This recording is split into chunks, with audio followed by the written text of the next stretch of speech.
Mumbai national highway પર Jhabua bridge પરના traffic જામથી થોડા દિવસ પહેલા માંડ રાહત મળી હતી. ત્યાં હવે 8 કિલોમીટર દૂર કપુરાઈ ચોકડીથી ગોલ્ડન ચોકડી સુધીનો 10 કિલોમીટર લાંબો ટ્રાફિક જામ સર્જાતા વાહન ચાલકો અને મુસાફરો હેરાન પરેશાન થઈ ઉઠ્યા હતા. નેશનલ હાઈવે પર થોડા દિવસો પહેલા લાંબા ટ્રાફિક જામના દ્રશ્યો રોડ પર પડેલા ખાડાને લઈને જોવા મળ્યા હતા. કેટલાક દિવસો સુધી રોજ લાંબો ટ્રાફિક જામ સર્જાતો હતો. જ્યારે વડોદરાના સાંસદે આ બાબતને લઈને પરિવહન મંત્રી નીતિન ગડકરીને રજૂઆતો પણ કરી હતી.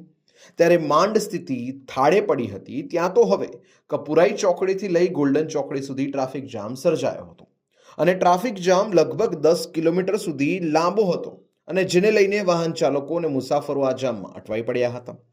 ઉલ્લેખનીય છે કે તહેવાર ટાણે કેટલાય લોકો એમના વતન જઈ રહ્યા છે. એ લોકો પણ આ ટ્રાફિક જામમાં અટવાઈ પડ્યા હતા. જો આવા ટ્રાફિક જામમાં ઇમરજન્સી જેવી પરિસ્થિતિ ઉદ્ભવે તો એવા સવાલ લોકોને થઈ રહ્યા હતા. पिछले 5 किलोमीटर से जाम से आ रहा हूँ मैं और आगे भी 2 किलोमीटर बता रहे हैं. कितने घंटे से जाम में? लगभग मेरे को 45 से 50 मिनट हो गए और 3 से 4 किलोमीटर कवर हुआ है देर में.